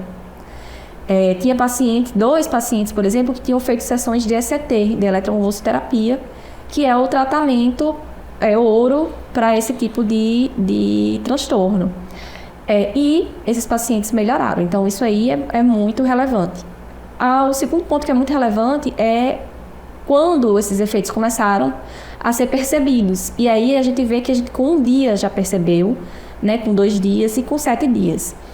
Isso aí é importante porque a maioria das medicações que a gente tem hoje em dia, então os antidepressivos orais convencionais, eles demoram aí de 2 a 3 semanas para começar a fazer efeito. Então, a psiquiatria precisa, assim, de tratamentos que sejam mais rápidos, né? Que então a pessoa está ali em sofrimento, tá? Então, por exemplo, um outro aspecto que a gente avaliou foi o risco de suicídio, então a ideação suicida, que não existe tratamento específico. Agora tem a cetamina, que é uma medicação que pode ser usada nesses casos, mas na época, quando a gente fez o estudo, não tinha nenhum medicamento aprovado para a ideação suicida grave, e a gente viu também que a ayahuasca ela reduziu já 1 dia depois da sessão. Então esses resultados foram muito, muito importantes. E aí a gente também com esse estudo a gente conseguiu investigar, né, tentou investigar por que é que fazia efeito tão rápido, né? Da onde vem esse efeito e por que ele acontece rápido assim. Aí, então, nessa questão de tentar entender o que é que está por trás dessa melhora clínica, né? O que é que faz esse paciente melhorar? A gente investigou algumas moléculas que as fundamentais são o cortisol, que é o hormônio de resposta ao estresse. Então, a gente tinha paciente que tinha esse nível de cortisol desregulado e que com 48 horas aquilo ali equilibrou, e quem tomou o placebo não. A gente viu também que quem tomou ayahuasca teve uma resposta anti-inflamatória, porque a inflamação ela também está presente em quadros graves de depressão, e quem tomou o placebo não teve a resposta anti-inflamatória. E também teve o que a gente diz que é um aumento de uma neurotrofina. Neurotrofina é uma proteína que estimula a neuroplasticidade, que seria novas conexões neurais. Apesar da gente medir no sangue, essa mesma proteína está presente no cérebro. Então quer dizer que por trás daquela melhora clínica, o que foi observado é que esse paciente regulou a resposta ao estresse, teve uma resposta anti-inflamatória e aumentou a quantidade de possível aumento de neuroplasticidade a partir da indicação dessa proteína. Então, assim, a gente tem indícios de que, além da melhora clínica, existe também algo que leva a uma melhora na biologia do indivíduo e que é importante ser estudado. Quando a Fernanda estava conversando aqui, uma coisa que eu acho que é importante a gente chamar a atenção é que ela disse assim, o paciente que tomou placebo também melhorou. Né? E é verdade, o paciente também melhorou, porque esse paciente ele também foi cuidado. E a gente espera dentro da psiquiatria, dos estudos de psiquiatria, que haja assim essa resposta que a gente chama da resposta placebo. A gente só não espera que ela seja o quê? Similar à da substância, e que de fato não foi. Foi no primeiro dia, mas depois o efeito placebo sumiu, né? O efeito da ayahuasca perdurou, ficou cada vez mais forte e foi acompanhado por alterações biológicas que não foram no placebo. Esse cuidado dentro da psiquiatria é algo muito importante, principalmente no perfil de paciente que a gente tinha, que são pacientes que tinham um nível socioeconômico muito baixo e que eles passaram 4 dias aqui no hospital e que então, assim, foram muito bem cuidados, psicólogo e cama, e interessante de você estar fazendo uma série de exames. Né? Muitos profissionais. Eu costumo, às vezes, brincar um pouco com meus alunos de pós-graduação, que muitas vezes o paciente já chega, nem começou a fazer ainda o estudo, aí ele já diz, olha, professor, eu já estou me sentindo melhor. Aí eu digo, espera um pouco que tem os dados. Que aí, de novo, é a questão da expectativa, né? Que é muito importante aí nesse tipo de estudo, enfim, nesse tipo de experiência. E aí, Pedro, apesar de ter sido assim, esse estudo, ele foi o primeiro estudo no mundo a investigar um psicodélico clássico, não só o ayahuasca, um psicodélico clássico, que a gente inclui aí, por exemplo, LSD, né, a psilocibina, que é do chá de cogumelo, a fazer esse tipo de design, de desenho, que ele é o mais completo, que você compara o psicodélico com o placebo em pacientes com depressão. Então ele teve assim um respaldo enorme, mundial, porque antes disso existiam estudos com pacientes com depressão, mas não tinha o placebo controlando, o que não é, então, o melhor desenho para uma possível aprovação, por exemplo, pelo FDA. Né? Ou ele era placebo controlado, mas aí era com pessoas saudáveis, não era com pacientes com depressão. Então esse estudo assim, realmente foi um estudo de destaque e que trouxe para a gente um embasamento para que a gente continuasse evoluindo nessas pesquisas. E hoje a gente, então, apesar de não estar trabalhando mais especificamente com ayahuasca, a gente está trabalhando com DMT, que é a molécula, né, um dos componentes da ayahuasca, e acetamina. Então trouxe assim, fortaleceu realmente o grupo da gente de pesquisa para que a gente pudesse crescer mais e estudar mais. Isso é brilhante, parabéns. Tudo made in Brasil. Brasil. Parabéns demais, sério. E vocês podem falar um pouquinho como foi essa evolução, saindo da ayahuasca, indo pro DMT, por que vocês decidiram por isso, como que são esses estudos agora? E antes disso, só uma pergunta paralela, essas pessoas que fizeram esses testes, vocês tiveram algum acompanhamento depois? Por exemplo, hoje, como que essas pessoas estão? Ou não, o teste era controlado por uma data específica? A gente não controlou por muito tempo, a gente tem notícia de alguns pacientes, porque eles eram pacientes aqui do ambulatório, do hospital. Então, alguns pacientes eles tiveram uma melhora que durou mais do que uma semana, durou, né, meses, e outros não. Então, outros continuaram sendo pacientes aqui, depois de um tempo, né, voltaram. Então, a gente não teve um controle, a gente não conseguiu fazer um segmento mesmo assim, bem estruturado desses pacientes. Seguiu por alguns meses. Seguiu por alguns meses, mas também foram poucos, e é isso, assim, o que a gente sabe, alguns pacientes ficaram bem, né, e outros não voltaram a ter sintomas de novo. Porque é importante frisar que a taxa de sucesso desse tipo de terapia não é 100%.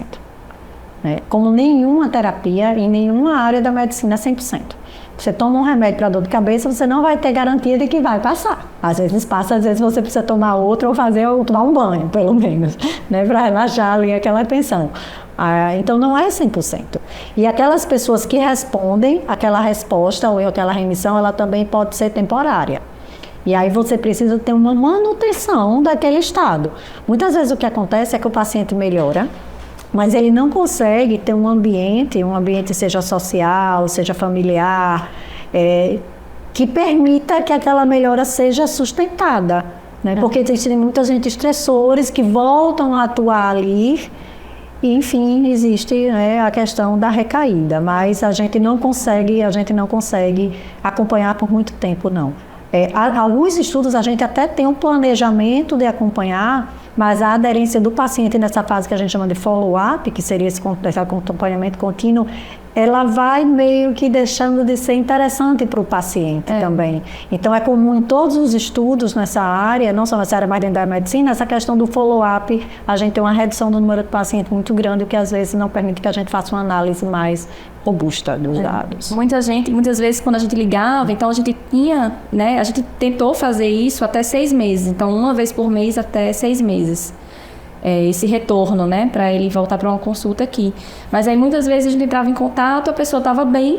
Então, se você está bem, você não quer ir ao médico, né? O estudo já passou, você já teve o tratamento. Não precisa. Você não precisa, você não quer ir. Ou muitas vezes alguns pacientes não estavam bem E também não quer ir. e também não consegue vir. Então, acabou que esse segmento realmente é um pouquinho mais complicado de ser feito. Mas a gente sempre tenta acompanhar por um tempo, porque é isso, a gente quer saber o quanto, né, aquilo ali dura. Mas acho que como a Nicole falou, quando você volta, que a gente brinca de vida real, a vida real, ela lhe atropela muitas vezes, né? Então, assim, enquanto estava aqui naqueles 4 dias, né, isolado de certa maneira ali do restante, né, dos estressores, você tem uma resposta muito boa. Depois, claro também, porque você passou ali na sessão, você pode ter aprendido maneiras de você lidar melhor com os estressores. É isso que a gente acredita que, né, que tem também aí, o benefício também vem daí. Mas, enfim, é variado. Isso, obviamente, eu não quero comparar, né, a parte da depressão em casos muito graves com o meu caso, mas eu conversando com a Ana, minha esposa, é muito nessa linha, assim. Eu falei, quando a gente voltou do Peru, que eu tive essa experiência, e a gente fez vários outros rituais no Peru, e eu conversando com xamãs, etc., eu voltei numa paz e numa leveza que fazia anos e talvez eu nunca senti na minha vida. Mas depois de uns 2, 3 meses, eu até estava falando para ela, faz poucos dias, falei, cara, a vida me engoliu. Eu já estou estressado de novo, já estou ansioso de novo. E aí, se você não tem outros mecanismos, né, que aí, para mim, por exemplo, é correr, é fazer esporte, é meditação, leitura. Aí cada pessoa, né, vai ter o seu. Não tem mágica, né? O que a gente está falando. Então, a vida realmente, ela engole e aí não tem... isso aí vocês me corrijam se eu estiver errado, mas qualquer tratamento com medicamento químico também, se eu tomar um comprimido, vai ser igual. Se eu não fizer outras coisas que potencializem aquilo, ele vai perdendo o efeito significativo.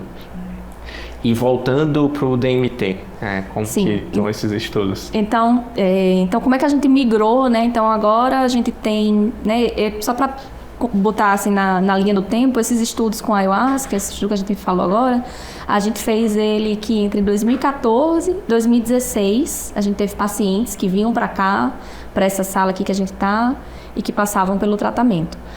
E aí, desde 2019, 2020, mais ou menos, a gente começou a planejar estudos com o DMT, que é a molécula isolada, né, uma das componentes da ayahuasca. E o que é que motivou a gente mudar, né, de substância, digamos assim?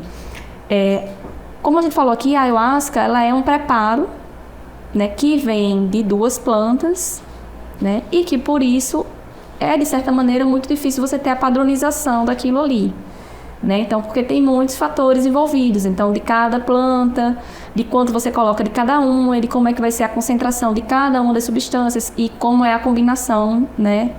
Como elas vão interagir ali entre elas. Então, uma dificuldade que eu diria que tem nos estudos com a ayahuasca é essa questão da padronização. Quando você pensa que os remédios são substâncias que você compra um remédio, você sabe quanto tem ali, né? E você compra a neosaldina hoje, compra daqui a um mês, é a mesma, né? Você espera que seja. É importante. É importante que seja, né? Então, a ayahuasca, claro que é possível você fazer isso, mas ela tem essa característica, né, própria. Uma outra característica é o tempo da experiência. Então, a ayahuasca ela vai aí ter os efeitos agudos da ordem de 4 a 5 horas. Quando a gente está falando de um ensaio clínico e quando a gente pensa num protocolo clínico para o uso de substâncias psicodélicas, a gente sempre está pensando em um paciente que é acompanhado por alguns profissionais. Então, no nosso caso aqui, a gente tem sempre um psiquiatra e uma psicóloga ou psicólogo que está acompanhando ali aquele paciente. E muitas vezes um enfermeiro também. E muitas vezes também uma enfermeira. Então, então a gente tem então essa equipe de profissionais que vai acompanhar aquela pessoa. Isso aí implica em custos, né? Então, o custo de uma experiência com a ayahuasca é proporcional ao tempo, né, da experiência. Então, a DMT, ela veio muito na ideia da gente tentar, então, diminuir os custos, né, e ter uma padronização, né, do que a gente está fazendo. E aí, por que a DMT? Então, eu no início disse que a DMT, quando era ingerida oralmente, ela não tinha efeito. Então, como é que a gente está usando a DMT, então, para ter efeito? Então, a gente tem que usar vias parenterais, né? Seja intravenosa, intramuscular ou inalada. Então, aqui nos nossos estudos, a gente optou por usar a via inalada, vaporizada. Então, o que a gente está testando agora é o vapor da DMT, né? Então, a gente fez estudos iniciais com voluntários saudáveis e tem um estudo, né, agora que está para ser publicado com pacientes com depressão. E aí, no caso da DMT isolada, por via vaporizada, a duração dos efeitos agudos é da ordem de 10 a 20 minutos. Então, a gente tem uma experiência que era de 4 horas, que agora é na ordem aí de 10 a 20 minutos. Com isso, a gente espera que... A gente sabe que os custos vão ser reduzidos porque o tempo é bem menor.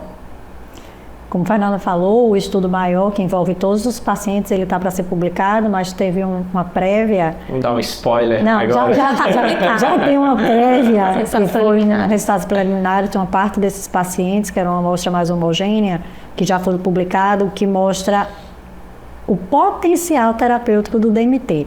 Porque algumas vezes, e aí é uma questão que inclusive eu respondi nesses últimos dias, foi: será que a resposta clínica está relacionada ao tempo da experiência psicodélica?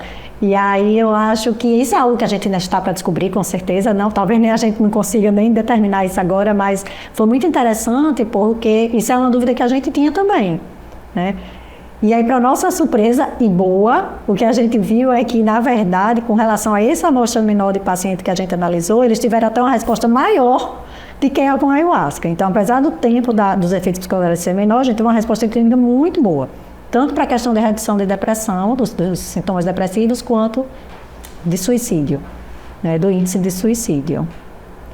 E aí, pensando ainda nessa questão, né, como a Fernanda colocou, de custos e tempo, que protocolo a gente pode, então, tentar estudar para trazer para dentro da psiquiatria e reduzir essa carga, né, desses pacientes que não respondem aos tratamentos convencionais? E aí, pensando nisso aí, em 2019,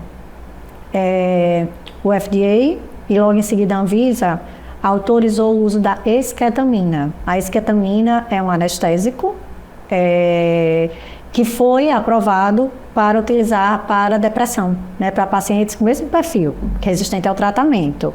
Então, ele é um anestésico, mas ele tem efeito dissociativo, que se confunde muito com os efeitos psicodélicos, inclusive é chamado de psicodélico não clássico, porque os efeitos são muito similares.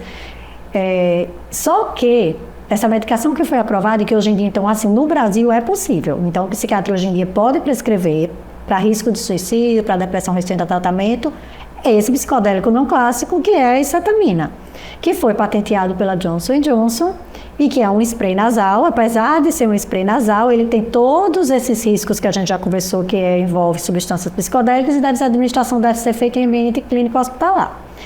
Ele é extremamente caro, muito caro.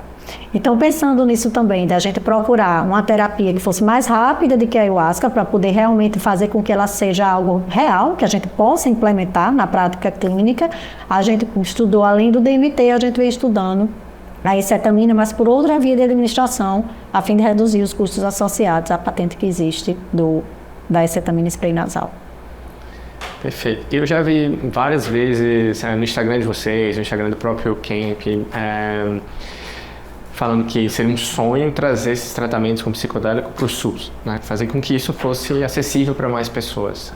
O que falta, acho que é uma pergunta até ingrata, mas o que falta para a gente chegar nesse sonho? Pois eu vou ser bem direta, tem que ser dinheiro. Hoje em dia, dinheiro. Lógico, existe uma série de obstáculos, além do dinheiro, que é a questão da regulamentação, como a Fernanda colocou. A gente precisa de muita aprovação em comitê de ética, em Anvisa, para poder ter acesso a essas substâncias. Enfim, não é só, eu quero fazer uma pesquisa com psicodélico e o comitê de ética aprova. Então, existe uma série de normas que devem ser seguidas e que é importante que sejam seguidas, né? Para a segurança dos próprios pacientes da gente. Mas, assim, um fator que realmente é um obstáculo muito grande para a gente aqui no Brasil, que não significa dizer que é para todos os grupos que estudam psicodélicos no mundo, é a questão do financiamento. Porque, infelizmente, aqui no Brasil, o financiamento para a pesquisa ele é público e a gente sabe que não existe, pouco existe dinheiro para a educação, e dentro da educação a fatia que é destinada à pesquisa ela é muito pequena. E os estudos que a gente faz são estudos que envolvem um custo elevado, porque a gente não analisa só a resposta clínica, não é apenas, eu estou analisando só o sintoma depressivo, não. Como a gente já vem conversando aqui, a gente faz toda uma análise biológica que envolve uma série de marcadores, desde polissonografia, ressonância magnética, exame de sangue, exame de saliva, genético. Isso tudo faz com que realmente a gente tenha um custo elevado em nossas pesquisas. E se existisse dinheiro infinito no mundo ideal, como que vocês acham que seria a viabilização disso? Para que vá para o SUS ou para que mais pessoas tenham? Quais seriam os desafios, né, além do dinheiro? Gerencial, eu acho enorme, né? Não, eu acho assim que, na linha do que Nicole falou, né? Então, a gente tem um passo a passo para aprovar uma substância, né? Uma nova substância, um novo tratamento, qualquer que seja, não necessariamente uma substância psicodélica, mas qualquer tratamento novo, qualquer nova terapia, ela tem um passo a passo. No caso aqui da ADMT, né, a gente está, eu diria assim, na metade para baixo, nem na metade, um terço do caminho talvez, porque a gente já tem estudos então abertos, então são esses primeiros estudos em que a gente não usa placebo, né? A gente faz estudos com pessoas saudáveis, primeiro testando a segurança e a tolerabilidade, né? Então ver como essas pessoas elas vão, a gente tem parâmetros, né, de segurança cardiovasculares, de sangue, então a gente vê, por exemplo, toxicidade hepática, renal, tudo isso em voluntários saudáveis, testa a dose, será que essa dose que a gente está dando é uma dose adequada, né? Então, é tolerável, a pessoa passou por uma sessão, então, por exemplo, a gente teve um paciente no estudo com ayahuasca, que ele teve uma sessão que foi muito difícil, assim, para ele, a experiência foi difícil, foi, né, aquele momento que ele passou lá, aquelas 4 horas, foi muito difícil. Ele melhorou depois. E aí, se a gente perguntou a ele, aí, você tomaria novamente? Ele disse que não toma novamente, porque então a experiência para ele não foi tolerável, ele teve uma tolerabilidade muito baixa. Então, isso quando você está começando uma investigação de uma substância nova, um parênteses, essas substâncias não são novas do ponto de vista... eles existem há muito tempo, elas são presentes na natureza. A DMT, inclusive, é uma substância endógena, né? Acho que foi uma coisa que a gente não falou, mas a DMT, ela é uma substância endógena, tem no nosso organismo, né? Tem em diversas plantas, em diversos animais. Então, a gente não inventou, né, a DMT. Mas quando você está estudando, então, mas a DMT para a depressão é uma coisa nova. Então, quando você está fazendo esse tipo de investigação, você tem que começar construindo, né, botando ali tijolinho por tijolinho, né, para você poder construir, né, ter os dados, como a gente falou aqui, para que seja cientificamente embasado aquilo ali para você ir conseguindo avançar. Então, a gente tem esses primeiros estudos com voluntários saudáveis, depois a gente tem os estudos com a condição que você quer tratar, então os pacientes de depressão. Então a gente fez esse segundo passo, né, um estudo, mas sem controlar pelo placebo. Então, um próximo passo a gente tem que fazer um estudo em que a gente está comparando a DMT com o placebo. E aí a gente faz num grupo de, sei lá, 50, 30 pessoas. Uma vez que a gente provou a eficácia, né, da DMT ou a superioridade da DMT com relação ao placebo, a gente tem que fazer agora com mais pessoas. Então a gente aumenta o número de pessoas e aí não pode ser mais só aqui dentro do Hospital Universitário Onofre Lopes, porque se funcionou aqui, é para funcionar também lá em Florianópolis, é para funcionar também em Belém. É para funcionar onde, né, fora do Brasil. É para funcionar onde quer que seja. Então, aí são estudos que a gente chama de fase 3, né, que são estudos multicêntricos, que envolvem, né, um número maior de pacientes e que os testes são realizados em diferentes lugares. E aí é que chega também nessa questão financeira. Para você fazer estudos desse porte, precisa de muito dinheiro. Então, ensaios clínicos são estudos caros. Por isso, porque você precisa de muita gente, a equipe, né, é grande, vai acontecer em diversos lugares, né? Então, tem toda essa questão aí que envolve. Então, acho que assim, tendo dinheiro ilimitado, a gente consegue aí planejar estudos muito robustos que, né, vão fornecer, então, dados para que a gente possa pleitear, digamos assim, a aprovação das substâncias, dessa substância, ou das substâncias que a gente está testando, nas agências reguladoras, né? Então, assim, é isso também. Não é só o dinheiro é essencial nesse processo, porque é o dinheiro que vai fazer com que a gente consiga ter os dados no final das contas, né? E, claro, os resultados se confirmando, porque o que a gente está vendo são estudos, né? Todo mundo ainda está fazendo estudos muito preliminares, né? Apesar dos resultados serem muito os resultados serem muito impressionantes, digamos assim, né? Porque realmente os pacientes, eles têm uma melhora muito significativa e que duram, né, bastante tempo, mesmo com uma dose única, são ainda restritos a um número muito pequeno de pacientes. Então, uma das coisas que é importante quando a gente está fazendo ciência é reproduzir os resultados. Então, é isso. Então, o grupo da gente aqui fez, mas é importante que a gente consiga que outros lugares também você tenha o mesmo resultado. E a outra coisa importante é generalizar esses resultados. Então, não interessa que só as pessoas daqui, né, melhorem, mas que também isso aí aconteça com não qualquer paciente, mas com os pacientes que tenham aquela indicação. Então, acho que com muito dinheiro a gente consegue fazer, planejar e executar, realizar esses estudos grandes que vão fornecer esses dados. Mas assim, que não é uma realidade distante, porque a gente vem se organizando para isso já há anos, né? O nascimento do CAMP, do Centro Avançado de Medicina Psicodélica, já é um passo desse de organização. Como a Fernanda colocou, a gente precisa fazer um estudo multicêntrico, tem que fazer em vários locais, a princípio no Brasil, se puder fora do Brasil.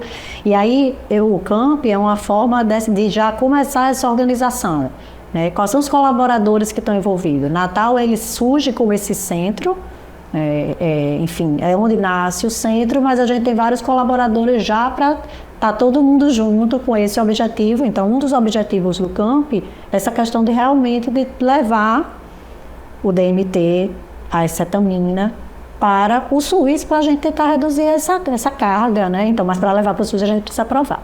Então, para aprovar precisa de tudo isso aí que a Fernanda falou. Mas estamos aí, a gente está se organizando para que quando surgir a possibilidade do financiamento a gente possa já estar apto a iniciar. E esse tratamento hoje que vocês estão fazendo com DMT, ele é aberto ao público? Se eu quiser, eu posso fazer? Ou ele é grupo selecionado? Como que vocês selecionam esses grupos? Como que funciona para as pessoas de fato participarem com vocês? Bom, todas as substâncias psicodélicas, né, não são ainda regulamentadas. Então, não existe nenhuma regulamentação, né, nenhuma autorização para você usar essas substâncias na clínica, ou não são substâncias que são vendidas na farmácia.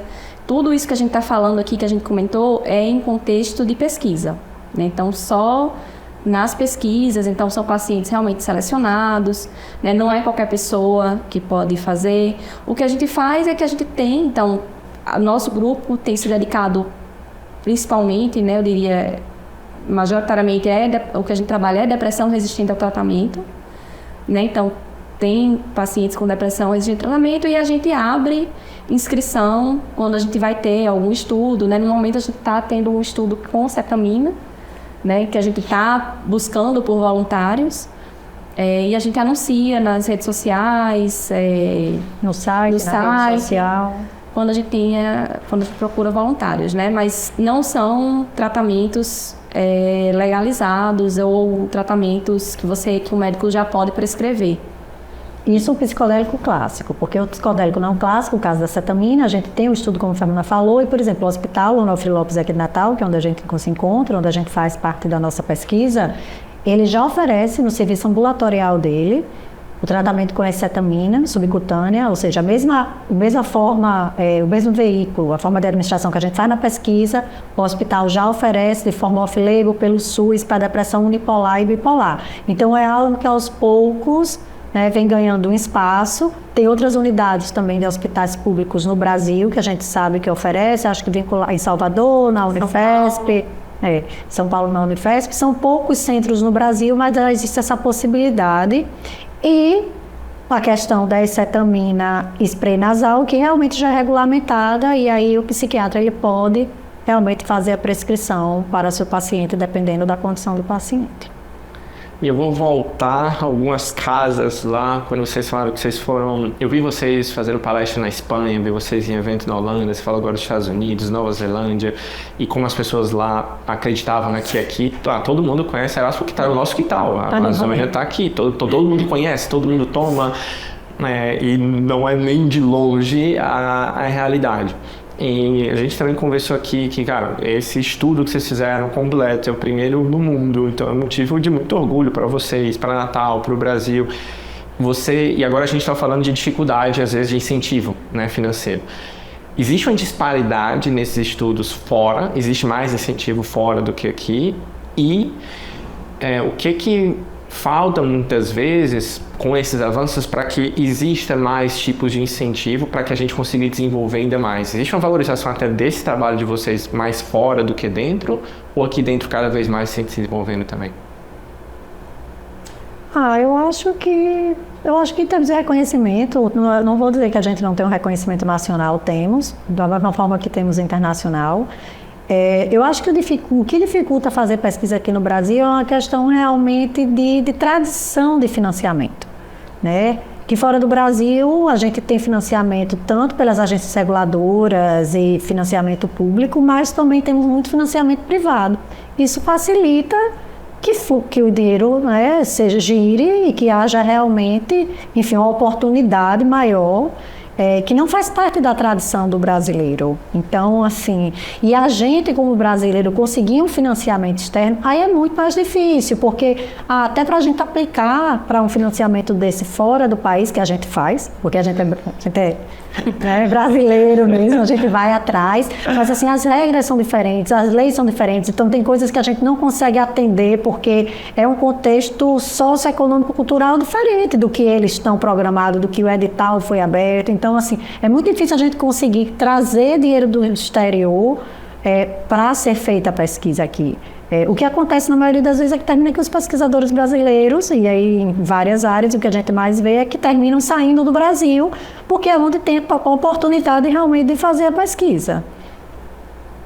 Acho que também, recentemente, né, com o aumento aí das pesquisas com psicodélicos, existem muitas empresas que foram criadas, né, já no intuito de regulamentar essas substâncias.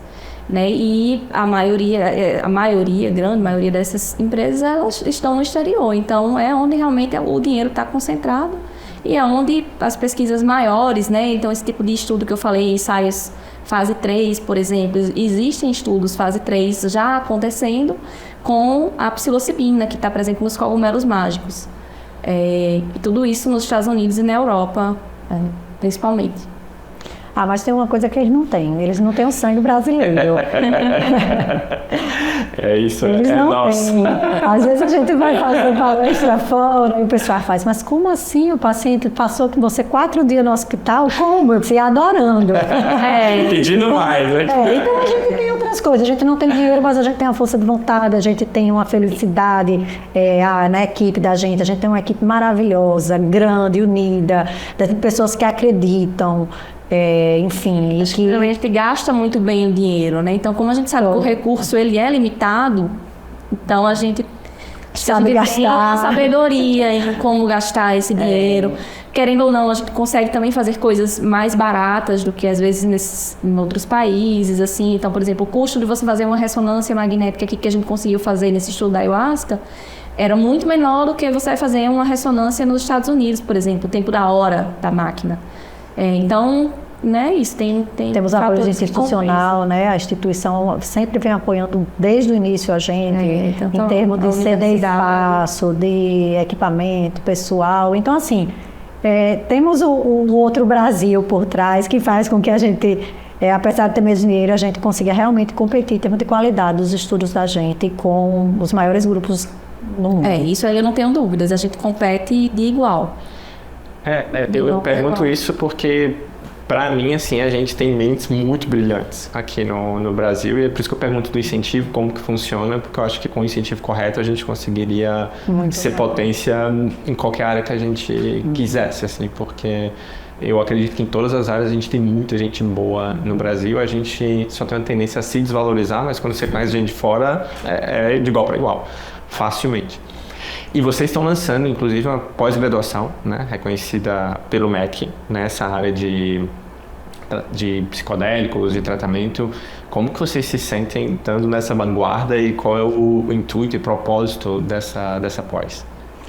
Então, essa pós começou quando a gente, não só a gente recebeu, mas o mundo praticamente, inclusive os próprios australianos receberam a notícia que de uma forma inesperada e muito rápida, a Austrália foi pioneira na questão de legalizar a prescrição de psilocibina e MDMA para alguns transtornos. Transtorno de estresse pós-traumático, depressão resistente ao tratamento.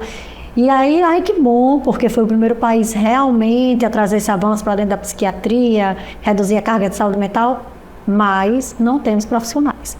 Então, apesar de poder prescrever, não está sendo efetivado isso da forma desejada, porque existe uma carência de profissionais capacitados para isso.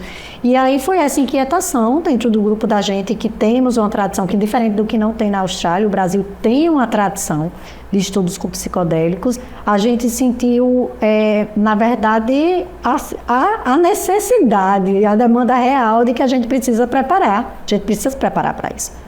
Porque essa onda que aconteceu no Canadá está acontecendo em alguns estados dos Estados Unidos, vai caminhando aos poucos na Suíça, no Canadá, na própria Holanda. Então, assim, começam a existir muitos desses movimentos e que a gente acredita que daqui a não sei quantos anos, se vão ser 3 anos, 5 anos, 2 anos, a gente não sabe, mas que vai chegar. E quando chegar fora, vai chegar aqui como chegou a questão da cannabis. Então, a gente precisa ter profissionais capacitados para que possam atender de forma adequada esses pacientes.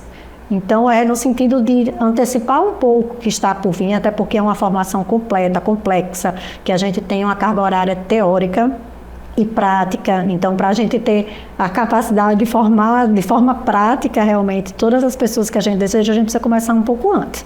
Então, o nome da pós-graduação é Jornada em Conhecimentos em Terapias com Psicodélicos para a Saúde Mental, do Centro Avançado em Medicinas Psicodélicas. E, enfim, então, quem tiver interesse está convidado a se juntar aí nessa jornada. O que significa na vida de vocês, como pessoa, como profissional, trabalhar com psicodélicos aliado à saúde mental? Olha, eu nunca pensei que eu ia trabalhar com psicodélico para a saúde mental, mas, assim, é uma realidade, como eu disse a você, muito longe, assim, da minha vida pessoal e profissional. Precisei entender, precisei quebrar algumas barreiras e preconceitos próprios e de familiares, mas, assim, eu me sinto completamente realizada. Quando a gente recebe um paciente e que esse paciente sai, e que ele sai diferente, é muito gratificante, porque a gente sabe os tempos de sofrimento que tem por trás daquela pessoa. A gente, por trabalhar especificamente com pacientes muito graves, então a gente sabe que ela tem muitos anos de sofrimento, e é um sofrimento que não é só do paciente, é um sofrimento que é da família. É um sofrimento que está dentro do trabalho também, que envolve, enfim, colegas. Então, assim, é muito gratificante.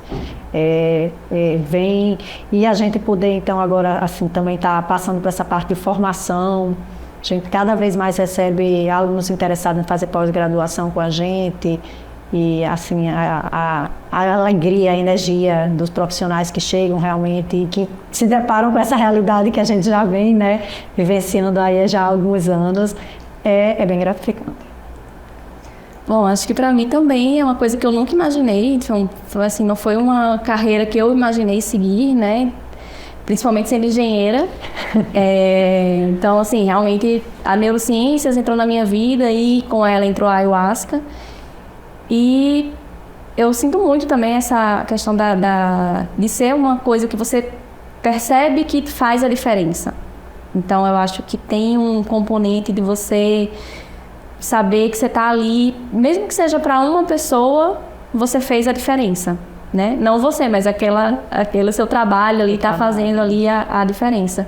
E eu acho que traz muita esperança, de certa maneira, de que a gente está trabalhando com o que há de mais novo, né? Assim, de que realmente são tratamentos e terapias inovadoras e que a gente tem esperança de que aquilo ali vai ser implementado, vai ser regulamentado e que a gente vai ver ali esse trabalhinho de formiguinha que a gente está fazendo aqui no laboratório ganhar o mundo e ajudar aí tantas pessoas que a gente sabe que precisa. Que assim seja. E para ver como foi minha experiência completa tomando ayahuasca na Amazônia peruana, basta clicar no vídeo que está aparecendo agora na sua tela.